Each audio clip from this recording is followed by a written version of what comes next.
करमाळा तालुक्यातील केतूर येथे काल करमाळा तालुका हादरवणारी एक घटना घडली होती. दोन चिमुकल्यांचा निर्दयी बापानेच हत्या केल्याचा हा प्रकार होता. नेमकी ही हत्या कशामुळे केली, नेमकं या मागचा गूढ काय आहे, नेमक्या अनेक प्रश्न असे अनेकांच्या मनात आहेत. मात्र या घटनेने संपूर्ण परिसर हळहळ व्यक्त करत आहे. 8 वर्षाच्या जुळ्या चिमुकल्यांची विहिरीच्या पाण्यात ढकलून बापाने निर्दयी हत्या केली आणि तो देखील विष प्राशन केलं आणि तो सोलापूरकडे गेला. अशी ही घटना होती. करमाळा उपजिल्हा रुग्णालयात काल हे दोन्हीही प्रेत शवविच्छेदन अहवालासाठी आणण्यात आली होती. पोलीस देखील या घटनेचा कसून असा तपास करत आहेत. सहाय्यक पोलीस निरीक्षक संदीप बनकर यांच्याकडे हा तपास आहे. यामध्ये IPS अधिकारी अंजना कृष्णा आणि पोलीस निरीक्षक रणजित माने यांच्या मार्गदर्शनाखाली या घटनेचा तपास सुरू आहे.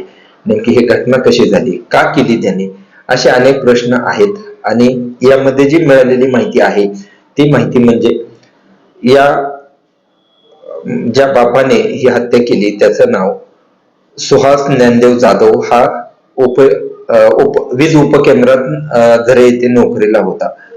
त्याचा वडील ज्ञानदेव हे देखील सेवानिवृत्त होते. शासकीय सेवेत त्यांनी देखील काम केलेलं होतं. त्याचं कुटुंब हे आर्थिक सधन होतं. म्हणजे त्याला कुठली पैशाची अडचण नव्हती, कशाचीही अडचण नव्हती. मग त्याने हा प्रकार कशामुळे केला असा प्रश्न अनेकांच्या मनात आहे. आतापर्यंत जी मिळालेली माहिती आहे, तो जो घटनाक्रम आहे तो अतिशय थरकाप उडवणारा हा घटनाक्रम आहे. 2016 मध्ये त्याचं लग्न झालं होतं. त्याचे सासरवाडी ही राजुरी होती. हिंगणीच्या जवळच असलेलं हे गाव आहे. तो केतूर येथे राहत असला तरी त्याची जमीन हिंगणी हद्दीत होती आणि हिंगणी येथील विहिरीतच त्याने दोन्हीही मुलांना ढकलून दिलं आणि त्यात त्यांचा दुर्दैवी असा अंत झाला. काल सकाळी त्याने मुलांना मोटरसायकलवरती नेलं. मोटरसायकलवरती 8 वर्षाच्या ह्या चिमुकल्यांना विहिरीपाशी नेल्यानंतर पहिल्यांदा त्यानं त्याच्या मुलीला आतमध्ये टाकलं. ती मुलगी एवढी इवळत होती, तिची ही अर्थ किंकाळी जर परिसरातल्या कुणी जरी ऐकली असती किंवा ह्या निर्दयी बापाने जरी ऐकलेली असती तरी देखील ती वाचली असती. मात्र सुदैवाने तिथे ऐकायला कोणीही नव्हतं अशी माहिती मिळत आहे. तो जो चिमुकला तिचा भाऊ तो देखील सैऱ्या पळत होता जीव वाचवण्यासाठी. मात्र तिथं कोणीही नव्हतं. त्या निर्दयी बापाने त्या मुलीला पाण्यात टाकलं.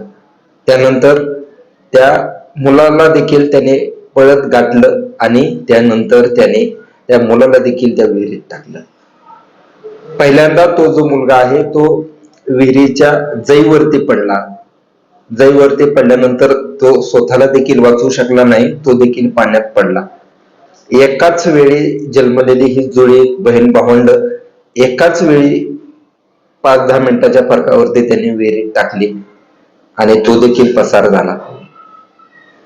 या दोन्हीही चिमुकल्यांवरती केतूर येथील स्मशानभूमीत आज एकाच वेळी अग्नी देण्यात आला. आजोबा ज्ञानदेव जाधव यांनी त्यांना हा अग्नी दिला. या घटनेनं संपूर्ण परिसर शोककळेत गेलेला होता. पोलिसांची देखील तपासाची चक्र अतिशय वेगाने फिरलेली आहेत. नेमकं त्याने हे कृत्य का केले असेल याचा शोध पोलीस घेत आहेत. फॉरेन्सिक लॅबने घटनास्थळात जाऊन काही सॅम्पल घेतलेले आहेत अशी माहिती मिळत आहे. ह्या निर्दयी बापानं स्वतः मुलांना पाण्यात टाकलं. त्यानंतर तो करमाळ्याच्या दिशेने सोलापूरकडे जात होता. दरम्यान त्याने 1:30 वाजताच्या सुमारास त्याच्या मेहुण्याला ही सर्व घटना सांगितली. फोन करून त्यानं सांगितलं की मी मुलांना मानसिक त्रासातून पाण्यात टाकलेला आहे शेतातील विहिरीत आणि मी देखील विष प्राशन केलं असल्याचं त्यांनी सांगितलं. त्याने सुरुवातीला जे विष प्राशन केलं होतं त्यातून त्याला काहीही न झाल्यामुळे त्याने पुन्हा दुसरं विष प्राशन केलं अशी माहिती आहे. बार्शी आणि करमाळा पोलिसांच्या मदतीने त्याला पकडण्यात आलेला आहे. त्याच्यावरती सोलापूर येथील श्री छत्रपती शिवाजी महाराज सर्वोपचार रुग्णालयात उपचार सुरू असल्याची माहिती आहे आणि त्याची प्रकृती देखील स्थिर असल्याची प्राथमिक माहिती आहे. त्याने ही घटना का केली तर गेल्या काही दिवसापासून त्याच्यावरती बारामती येथील एका रुग्णालयात उपचार सुरू होते. आपल्याला हृदयविकाराचा झटका येऊ शकतो, आपण त्यामध्ये मृत्यू होणार, मग आपल्या मुलांचा सांभाळ कोण करणार, अशी एक त्याला सतत या आजारामुळे किंवा मानसिक ताणतणावात होता तो. पण तो एवढं टोकाचं पाऊल घेईल अशी थोडीशीही कल्पना त्याच्या घरातील व्यक्तींना नव्हती अशी माहिती आहे. मग त्याने हा प्रकार का केला तर त्याने जे करमाळा पोलीस ठाण्यामध्ये याबाबतचा जो गुन्हा दाखल झालेला आहे त्यामध्ये असं म्हटलेलं आहे की मानसिक त्रासातून मी हे कृत्य केलेलं आहे आणि दोन्ही मुलांना मी विहिरीत टाकलेलं आहे अशी माहिती यामध्ये आलेली आहे. याचा तपास करमाळा पोलीस करत आहेत. मात्र त्याला नेमका हा मानसिक त्रास का होता, कुठला त्रास होता हे अजून समजलेलं नाही. मात्र पोलीस देखील याचा कसून तपास करत आहेत. मात्र आर्थिक सदन हे कुटुंब होतं, तो देखील नोकरीला होता, त्याच्या वडिलांची देखील पेन्शन येत होती सेवानिवृत्त असल्यामुळं, त्यामुळं त्याला पैशाची अडचण नव्हती. तो देखील एकटाच होता, एकट्याला पुरेल असं सर्व त्याच्या घरात होतं. मात्र त्याने हे टोकाचं पाऊल काय उचललं हे मात्र अजून समजू शकलेलं नाही. त्यानंतर हे जे कृत्य केलं हे कृत्य एवढं भयानक होतं की तो मोटरसायकलवरून घरातून मुलांना घेऊन गेला, मी तुम्हाला शेतातून फिरवून आणतो असं म्हणून घेऊन गेला. त्यानंतर विहिरीजवळ नेली, त्यानंतर मुलीला विहिरीत टाकलं, नंतर मुलाला टाकलं. स्वतःच्या डोळ्या देखत हा निर्दयी बाप हे कृत्य करत होता. त्याला थोडीसही यामध्ये काहीही वाटलं नाही. त्याने स्वतः देखील मरण्याचा प्रयत्न केला, मात्र सुदैवाने तो जिवंत आहे, त्याच्यावरती उपचार सुरू आहेत.